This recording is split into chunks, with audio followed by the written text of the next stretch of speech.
بسم اللہ الرحمن الرحیم۔ السلام علیکم۔ یہ آپ کا اپنا ڈیجیٹل پلیٹ فارم ہے، میں طارق متین ہوں۔ اس ویڈیو میں بات کریں گے کہ عمران خان صاحب کے جو مخالفین ہیں ان کے وکلا کہہ رہے ہیں ہمیں بڑے کم ظرف لوگ ملے ہیں، کیا ہم ان مخالفین کے خلاف وہی حربے استعمال کریں جو یہ عمران خان کے خلاف استعمال کر رہے ہیں؟ وہ عمران خان کی، میں یہاں نام نہیں لوں گا، مخالف خاتون کے ایک بچے اس کی پیدائش کے وقت اس طرح کی باتیں کر رہے ہیں، کیا ہم یہ سب کریں؟ ہم نے یہ بات عمران خان صاحب سے بھی کہی تھی، لیکن عمران خان صاحب نے منع کر دیا کہ ہمیں یہ نہیں کرنا، یہ عمران خان صاحب کی ٹیم کہہ رہی ہے۔ لیکن مفتی سعید جو پاکستان تحریک انصاف کی کور کمیٹی کا حصہ غالباً تھے، وہ اب عمران خان کے خلاف عدالت میں آ کر بیان دے رہے ہیں، اور یہ خبر اس وقت کی سب سے بڑی خبر بن گئی ہے۔ اس خبر کو اگر آپ دیکھنا چاہتے ہیں عدالت میں کیا ہوا، آج سے پہلے کیا ہوا ہے، کچھ بہت اہم خبریں ہیں، اور اب کیا ہوگا، ان کی تو بات کریں گے۔ لیکن اگر آپ اس معاملے کو دیکھنا چاہتے ہیں تو میں نے پہلے بھی آپ سے عرض کیا تھا کہ عمران خان کے مخالفین یہ سیاست کے میدان میں جب مکمل طور پر اپنے آپ کو ناکام دیکھ رہے ہیں مقابلہ کرنے میں، تو اب یہ یہاں آ گئے ہیں، اس حد تک آ گئے ہیں، اور یہ باتیں شروع کر چکے ہیں۔ میں نے آپ سے پہلے بھی کہا تھا فضل الرحمان کی جماعت ممکن ہے اب کسی روز عدالت میں کہے کہ ہمیں اس آدمی کی خطیں چیک کروانی ہے، اور ہمیں چیک کرنا ہے کہ اس کی ہماری استباع ہوتی ہے نا، اصطلاح سنتیں یا مسلمانی ٹھیک ہوئی ہے یا نہیں ہوئی، یہ لوگ یہاں تک جا سکتے ہیں، یہ بہت ممکن ہے۔ بہرحال مفتی سعید کے معاملے میں ایک چیز جان لیجئے کہ 8 اپریل کو یہ کیس بغیر کسی کارروائی کے ملتوی ہوا۔ عدالت نے بتایا کہ درخواست گزار نے کہا ہے کہ گواہ یعنی کہ مفتی سعید یہ عمرے پر ہیں، تو یہ سعودی عرب میں موجود تھے، جس پر 28 اپریل کی تاریخ مقرر ہوئی، اور ہمیں یہ بھی پتہ چلا کہ جو رمضان کا آخری عشرہ ہوتا ہے اس میں سبھی وہاں وقت گزارنا چاہتے ہیں، ابھی مریم بھی گئی ہیں، میاں صاحب بھی پہنچے ہیں، چھوٹے میاں صاحب بھی پہنچ رہے ہیں، تو 28 اپریل کی تاریخ مقرر ہو گئی۔ پھر 10 اپریل کو درخواست گزار نے جلد سماعت کی درخواست کی۔ آج مفتی سعید کا بیان ریکارڈ ہو گیا ہے، اب 19 اپریل کی تاریخ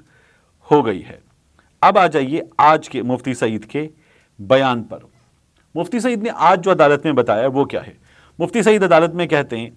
کہ عمران خان نے دوبارہ نکاح کی، یعنی عمران خان نے نکاح کر لیا 1 جنوری 2018 کو۔ دوبارہ نکاح کی وجہ بتائی کہ طلاق نومبر، نکاح 1 جنوری کو اس لیے ضروری تھا کہ وزیر اعظم بننے کی پیش گوئی تھی کہ 2018 کے پہلے دن بشرا بی بی سے شادی کروں گا تو وزیر اعظم بن جاؤں گا۔ عمران خان نے بتایا، یہ مفتی سعید کا بیان ہے، کہ اسی وجہ سے بشرا بی بی سے اسی دن 1 جنوری 2018 کو نکاح کیا۔ عمران خان کی اس بات پر حیرت زدہ ہوا، لیکن فروری 2018 میں بنی گالہ میں دوبارہ نکاح پڑھوایا۔ شرعی اور قانونی لحاظ سے عمران خان نے غیر قانونی اور غیر شرعی نکاح کیا۔ اب یہ کہتے ہیں جب مجھ سے دوبارہ رابطہ کیا گیا تو مجھے یقین ہو گیا کہ دونوں نے جان بوجھ کر پیش گوئی، یعنی وہ جو 1 جنوری کی پیش گوئی ہے کہ وزیر اعظم بن جائیں گے خان صاحب، 1 جنوری کی پیش گوئی کے زیر اثر غیر شرعی نکاح کیا۔ یہ مفتی سعید صاحب کا بیان ہے۔ اب اس میں کچھ پرابلمز ہیں۔ پہلا پرابلم تو یہ ہے کہ مفتی صاحب کی ذمہ داری ہے، اس سے کوئی فرق نہیں پڑتا کہ سامنے والا کتنا بڑا آدمی ہے، کتنی بڑی شخصیت ہے، خاتون کتنے بڑے خاندان سے ہے، یہ مفتی سعید صاحب کی ذمہ داری تھی کہ ان کے سامنے اگر ایک طلاق یافتہ خاتون ہیں تو وہ طلب کرتے کہ مجھے طلاق نامہ دیجئے، مجھے کچھ میٹرز کی، جب میں اس نکاح نامے کے فارم کو بھروں گا تو کچھ میٹرز کی تصدیق کرنی ہے، تو مفتی سعید صاحب کو اپنی ذمہ داری پہلی پوری کرنی تھی، جو اگر مفتی صاحب صحیح کہہ رہے ہیں تو انہوں نے پوری نہیں کی۔ دوسرا، مفتی صاحب یہ کہہ رہے ہیں کہ عمران خان نے بتایا کہ پہلا نکاح فلاں تاریخ کو فلاں وقت پر فلاں پیش گوئی کے زیر اثر ضروری تھا، مجھے وزیر اعظم بننا تھا۔ تو اگر مفتی سعید صاحب کی جگہ کوئی بھی آدمی ہوتا جو مفتی ہوتا، میری رائے میں وہ کہتا فراڈ ہو تم نے فراڈ کیا ہے مجھ سے، پہلے نکاح کے لیے تم نے مجھ سے جھوٹ بولا، اس خاتون نے بھی جھوٹ بولا، ایسی کی تیسی تمہاری، میں نہیں کرتا تمہارا نکاح دوبارہ، اور اب تمہیں اس کی سزا بھگتنی چاہیے، اور یہ تم نے مجھ سے غیر شرعی کام بھی کروایا۔ یہ تمام باتیں کرنے کے بجائے مفتی صاحب نے سکون کے ساتھ، اگر مفتی صاحب کو درست مانے تو یہ تمام باتیں معلوم ہونے کے باوجود نکاح پڑھوا دیا۔ مفتی صاحب نے دوسرا نکاح پڑھوا دیا۔ تو یہ اس میں سب سے بڑا پرابلم ہے۔ اس میں ایک اور پرابلم ہے یہی مفتی صاحب رپورٹس کے مطابق سابق آرمی چیف جنرل باجوہ کے سسر جنرل ریٹائرڈ اعجاز امجد ان کا دوبارہ نکاح بھی پڑھوا چکے، کیونکہ مفتی صاحب کو یہ پتا چلا تھا کہ جنرل ریٹائرڈ اعجاز امجد اور ان کی اہلیہ کا جب پہلا نکاح ہوا تو غالباً خبروں کے مطابق جنرل باجوہ کی جو ساس تھیں ان کا جو عقیدے کا مسئلہ تھا، مذہب کا مسئلہ تھا، مفتی صاحب نے دوبارہ نکاح پڑھوایا تھا، اور یقیناً مفتی صاحب نے جو عقیدے اور مذہب کی درستی ہے وہ بھی کروائی ہوگی اور یہ کروایا تھا۔ مفتی صاحب جن کے قریبی آدمی ہیں اور جن کے قریب بہت رہے ہیں ماضی میں، اور انہی بنیادوں پر وہ عمران خان کے بھی قریب آ گئے تھے۔ آپ اس ماضی کے قریبی تعلق کو دیکھیے، عمران خان کی آج کی سیاست کو دیکھیے، عمران خان کے آج کے بیانات کو دیکھیے، اور مفتی صاحب کی اب کی گواہی کو دیکھیے، تو آپ بہت سے ڈاٹس بآسانی کنیکٹ کر پائیں گے کہ اس معاملے میں ہو کیا رہا ہے۔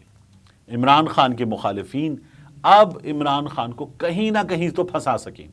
فارن فنڈنگ کیس اسلام آباد ہائی کورٹ سے ہمیں نظر آیا کہ فارغ ہو گیا ہے، ایف آئی اے گئی تھی کہ اس کی ضمانت خارج کرو، عدالت نے کہا تم نے کچھ دیا ہی نہیں ہمیں، تو فارن فنڈنگ کیس تقریباً فارغ ہو گیا۔ اب یہ جو توشہ خانہ کیس ہے، اس میں یہ جو تمام لوگ بھاگ رہے ہیں کہ ہم 90 سے 2002 تک کا ریکارڈ نہیں دیں گے، 2002 تک کا ریکارڈ دیا تو انکمپلیٹ دیا، 2002 تک کا ریکارڈ دیا تو نواز شریف کی 7 گھڑیاں، خواجہ آصف کی 8 گھڑیاں، خاقان عباسی کی 8 گھڑیاں، اس کا اتنا مال، اس کا اتنا مال، مرحومہ کلثوم نواز صاحبہ کے نام پر اتنا کچھ نکل چکا، مریم کی BMW گاڑی، اس کے ثبوت نکل کر آ رہے ہیں، 4 عدد گاڑیاں، 3 زرداری نے، 1 نواز شریف نے توشہ خانہ سے لے لی، اور لینے کے قواعد بھی نہیں تھے پھر بھی لے لی، یہ سب کچھ نکل کر آ گیا ہے۔ تو جو ایک بار کی زرداری حکومت، ایک بار کی نواز حکومت میں ہوا ہے، سوچئے کہ 90 سے 2012 تک کی 2 باریوں میں کیا ہوا ہوگا۔ وہ ریکارڈ مانگا جا رہا ہے، وہ ریکارڈ دینے سے اب ان لوگوں نے عدالت کو کر دیا انکار، وہاں پڑی ٹھیک ٹھاک مار۔ اس لیے عمران خان کے مقابلے میں اب کچھ نہ کچھ تو ان لوگوں کو کرنا ہے، اس لیے یہ لوگ یہاں تک، اس حد تک آ چکے ہیں، اس قدر اسی لیے بلبلا رہے ہیں۔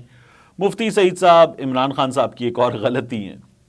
عمران خان صاحب ان کو کچھ لوگوں کے کہنے پر اپنے بہت قریب لے گئے، اب یقیناً پچھتا رہے ہوں گے۔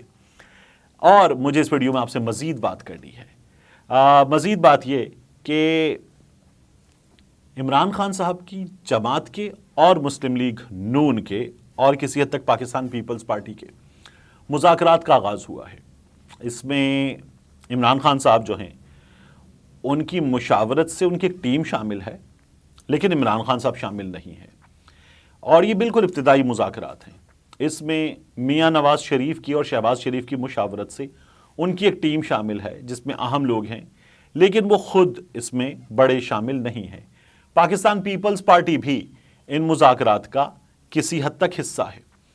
یہ مذاکرات ملک میں جاری اس سیاسی فضا پر، اس مہازارائی کی فضا پر ہو رہے ہیں، اور جو مجھ تک اطلاعات پہنچ رہی ہیں ان کے مطابق یہ مذاکرات غیر سیاسی، لیکن میں عسکری حلقوں کی بات نہیں کر رہا، غیر سیاسی قوتوں کے کہنے پر ہو رہے ہیں، ان کی کاوشوں کی بنیاد پر ہو رہے ہیں۔ آپ کو یاد ہوگا سول سوسائٹی کا، صحافیوں کا اور کچھ سیاستدانوں کا ایک وفد عمران خان کے بعد شہباز شریف صاحب سے بھی ملا تھا۔ تو شاید، اب میں یہاں شاید کا لفظ استعمال کروں، یہ انہی کاوشوں کا نتیجہ ہے کہ مذاکرات ہو رہے ہیں۔ سیانے یہ کہتے ہیں کہ سیاستدانوں نے یہ جان لیا ہے کہ ہم آپس میں کر لیں جو کرنا ہے، لیکن اگر ہم آپس میں نہیں کریں گے اور طے بھی نہیں کریں گے تو پھر کچھ اور ہو جائے گا، سارا سسٹم لپٹ سکتا ہے، سب کچھ ختم ہو سکتا ہے۔ تو سب کچھ ختم ہو اس سے کہیں بہتر ہے کہ ہم اپنے جھگڑے نپٹائیں، کھیل کے اصول طے کریں،